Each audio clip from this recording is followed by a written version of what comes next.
Hi, I'm Mike, KV8BMY. In this video, I'm going to show you how to use Echolink, how to download it, and how to talk on it. There are two versions of Echolink. One is for your computer, and one is for your cell phone. We'll start out with the computer version. Go to echolink.org, and on here you can see basically how Echolink works. There are thousands of users worldwide. You can either connect with a mobile radio to your local repeater that's Echolink enabled, or you can go out on your computer and connect to other users or other repeaters anywhere in the world. So that's what makes it really exciting. First thing we want to do is go ahead and look at downloading it, and you can download it here. There are several versions of Echolink.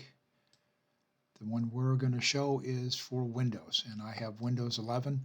Now I already have this installed, but you can go ahead and just click on that and it will download it.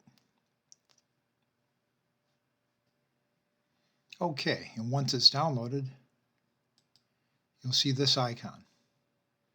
Go ahead and click on the icon, and this is the screen you'll see. Now, one important thing once you've downloaded is you're also going to have to go ahead and register it. So let's go back to the page. And this software allows you to go out over the air over amateur radio frequencies. So you must have a valid license for whatever country you're in. Here in the United States, they're issued by the Federal Communications Commission. Once you have that license, you have to validate with Echolink. And on the validation page, it explains all the details for the various countries. And you'll also be setting a password for your Echolink application. Once you do all that, you're registered and you can go on the air on Echolink. So let's go back to the application itself. Okay, here you can see we'll start at the beginning. Let's do setup. Okay, first of all, you have to put in your station, your name, and your location. Here I've put the Pacific Northwest, even though I'm just outside of Olympia, Washington. Okay, you can also put your email address. Okay, it's servers, that's already put in there, so you don't have to do anything with that. Now here's an interesting one, proxy. This one's really, to me, it's pretty important for a couple reasons. One is to set up Echolink on your home computer, for example, you have to open up ports on your router. A couple things happen. One is it's fairly complicated. Some people pull their hair out when they try to do it. I know I did. But there's another problem you run into also. You're opening up a port, and whenever you open up anything on your local area network to the outside world, it's kind of a hole. It's kind of like an open door. I wasn't really comfortable with either one of those two things. I didn't really want to try to figure out how I could get it to work on my port, and if I change internet providers, blah, blah, blah. It's a big mess. The other option is to use a proxy. And if we go to public proxies, we can see there's quite a few. You can select one off the list, or you can just do it automatically. And I have mine set to automatically. Okay, next thing, timing. We don't have to change anything on there. Audio, input device, which I'm using the microphone here. Headphones, I have a Tower stereo, I have Bluetooth too. That's where my audio is coming out. Mic type, all-purpose mic, that's pretty much set there. So you pick out the kind of microphone you want. Okay, and then we have open and full duplex. I don't check any of those off. Recording mode, no recording. Okay, performance, network buffering. I usually leave those about, as you can see right here. In fact, I don't think I ever change those. That's probably the default. So that's the system setup. Okay, so now the next thing we want to do is we want to go over to preferences. Okay, and here the preferences are the list, update the station list automatically. Show in the index view, you can see I've got just about everything set up. Stations free, stations busy, lets you know. Repeaters and links. Those are pretty much kind of the same. A repeater obviously is a repeater. A link can link to a repeater, or it can link to a simplex. So now users, again, that's going to show all different users on here. If I take that off, that takes out the individual users. for my view, I want to have users. Conference servers. Let's take a look at conference servers. We'll go back. Conference servers are really neat. It's one of the neat things on Echolink. And what that is that could be individuals, repeaters, links, all linked together on one connection. And what you'll find in a lot of conference servers are nets. And some of the nets are pretty good. So, okay, so then you can have alarms pop up, like if I have a buddy come on and, oh, he's online, Bob or Joe or whoever I want to talk to, it'll pop up. Restore window size, position on startup. That's kind of self-explanatory. Let's go to the next tab. Connections. Okay, we can allow conferences. I don't have that selected. I can have my location, whether I'm free or busy, is going to say the Pacific Northwest. We're out here in the woods. So that's where we're at. Let's go down here, PTT control. Let's click that. Okay, on mine, I have the space bar. So all I have to do is hit the space bar, and mine's set for momentary. So that's how that works. Serial port, I have mine set to COM1. You're going to have to set it up how you do it on your computer. Let's say OK. Security. And on mine, I have accept call from anybody. I haven't ran into anybody. Have ran into anybody I don't like on Echolink. So everybody's open. They can connect me. No big deal. Here you can have different countries if you want to ban a certain country. I haven't banned any. I don't see any reason to. Everybody's friendly. So, but you have that option just in case. Inbound connection request, outbound connection attempts. So you can block that in or out too. I don't know why you'd block it out, but it's there. So that's how that works. So that's your security settings you can have. And let's see, we got signals, connected, disconnected. You can configure sound to the following events. Okay, I have mine set to default on connected, disconnected. So when I connect, it's going to give a tone. And here's what alarm, if I have any notifications set up, like a buddy comes online, I have that set to default. When I unkey, I can have a sound, but that would get irritating, to me at least. So I don't have a sound on that. Text message, you can actually type messages on here too, so you can have sounds on that. I have mine so it doesn't make a noise. Okay, so that covers all of those. There's a new feature. Look on the left, the CQ function. Set your preferences below. You can call CQ. That is really kind of neat. So that is a neat function, and they just added that probably in the last year or two, maybe. And that's one of the magic things about ham radio, and it's always been that way, where you could turn around and call out a CQ, and you don't know who's going to come back. And it could be a boring conversation, or it could be one of the best conversations you've ever had. Okay, so now let's go ahead and look at the listings and stuff. We're going to go right at the top. Okay, and let's do the views first. Okay, so you showed this a little bit before. This is the index view, and you have the Explorer view, and it shows us the locations. And as you can see, it's divided by different regions of the world, okay, in different countries. So that's locations. Let's go to North America for a second here. Okay, United States. The United States is divided into call districts. So if you know the call districts, which you should, and say I want to talk to somebody, I want to look for someone, a repeater in New York. Okay, so I'm going to hit 3. Okay.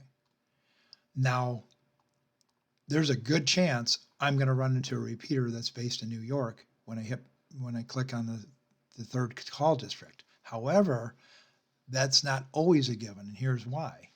Okay, my call is KB8BMY. I was licensed in Michigan, and that's why I have an 8 call. However, I'm in 7 land. So if you're like, well, if a buddy says, hey, I know Mike's living in Olympia, I'm going to look in 7 land and see if I can find Mike. Well, he's not going to find me. He's going to have to look here. So what's going to happen is even though I'm physically in the Pacific Northwest, you're going to have to look me up by the call. So you're going to see exceptions to that rule. For the most part, though, as you can see, most of these people are somewhere in 7 land, all the way from Arizona. Here's a repeater here that's nearby. Okay, so those are your locations. So I'm going to collapse that whole thing there. Now let's look at node types. Gives you all your node types. So if I only want to look for conferences, hey, what conferences are out there? I can check on the net. Links, there's just all links. There's all repeaters. And here's all users. Sorry. There we go. Let's go ahead and connect to one of these. And I'm going to try the do drop in. There's probably a net in session. Let's find out.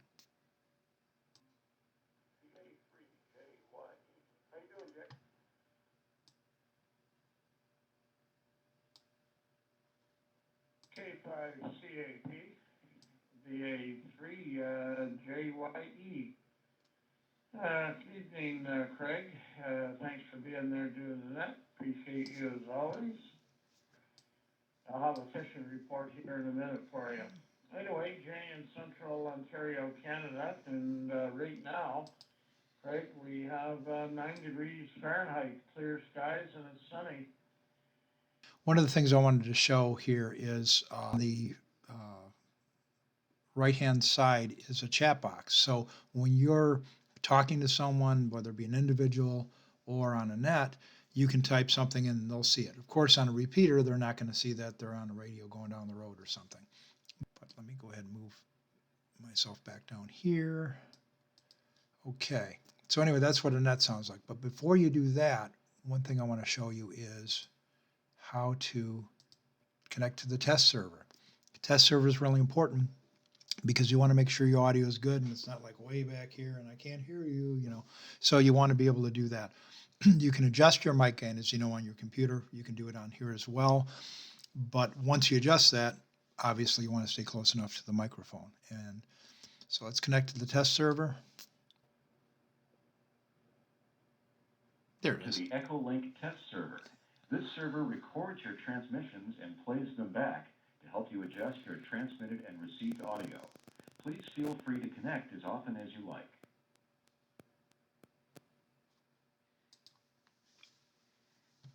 This is KBA BMY testing 1, 2, 3. Hello test.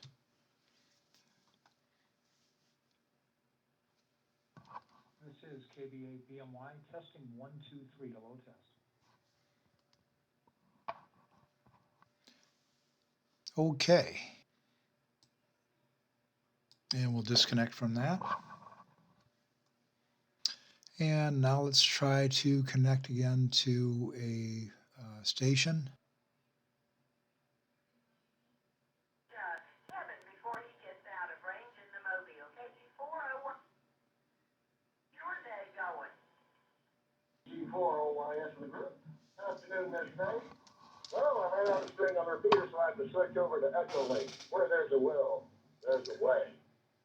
But yeah, I know you're saying it's cold, but here in Lynchburg it's 53 degrees, but I can make you feel warmer, even in the coldest of temperatures. We found out today up in Denali, where I was stationed in the Air Force. It is at the 5th parallel near the North Pole. And right now it's at condition 1, and that means negative 78 degrees Fahrenheit with winds of 50 miles per hour plus. Got to make you feel nice and toasty down here. But that's all I've got to say. Y'all stay safe, stay happy, stay healthy, and I'll talk to y'all again tomorrow. Thank you for OYS. Y'all have a great day and a great rest of the day.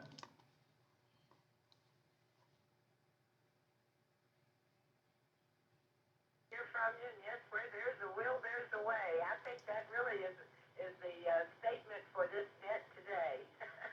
It's been a rocky, bumpy one here today with the system connections and all, but glad you made it in there by Echolink. So, Kevin, have a great rest of your week. Thanks for being there, and we'll talk with you next time. KG4OYS, the best of 73s to you. Travel safely. From KN4 WDF, KC8FQD. Mark, how are you doing today? Good afternoon, Faye. KC8QB. Well, did a boner last night. Okay, we'll go ahead and disconnect from there. And yeah, it comes in handy. If you can't hit a repeater, you can certainly hit Echolink. And so that worked out real good. Okay, and so that's how you download, configure, and use Echolink on your computer. Now, the next thing I want to show is how do you use your computer on a cell phone so when you're away from home, you can still get on the air on Echolink. Hi, I'm Mike, KB8BMY. And now we're going to show you how to use Echolink on your cell phone. And the first thing you do is go on the Google Play Store and type in Echolink, and you're going to look for this icon. And what you do is simply download it, and in this case I've already downloaded it, so I'll go ahead and I'll open it. I'll just go back here, and it's turning it on. Okay, so let's have a look at this. It does a lot of the same things as the computer version, but it's just laid out differently, a little differently, because we're on a cell phone. So the first thing we do is you want to enter in your call sign. You can put your station location where it will pick it up off the location of the phone, or you can just type in the location. And here I put my name, and I also put this. Pacific Northwest. And the reason I did that is because, let's say, for example, I check into a net and it'll have my call sign, it'll have my name, and then anything else afterwards. So if it just has my name, normally somebody sees an 8 call and they say, hey, he's probably in Michigan, Ohio, West Virginia, but I'm not. I'm on the West Coast. So I kind of want to let people know that, hey, I'm on the West Coast. So that's why I put that on mine. Some people put, Bob, Chicago, wherever they're at. And so that's pretty common. So that's how I did mine. Network connection. You can go direct, public proxy, custom proxy, or relay. So I always go relay. Let's get out of there. And next on the list, we've got microphone gain. Mine set at 6 dB. As you can see, you can change it, make the mic a little hotter if you want. And let's say I want to look at the test server. Let's try that. Welcome to the Echolink test server. This server records your transmissions and plays them back to help you adjust your transmitted and received audio. Please feel free to connect as often as you like. This is KB8BMY testing 1, 2, 3. This is KB8BMY testing 1, 2, 3. Okay, that sounds pretty good. Let's go back over. We've got locations, repeaters, links, conferences, users, recent QSOs, and they added the call CQ on this. And I didn't see that before. Maybe you didn't notice it, but so that has that really cool call CQ button on the mobile app too. So that's really neat. So I like that. So as we look at these listings here, we can go at locations. Okay.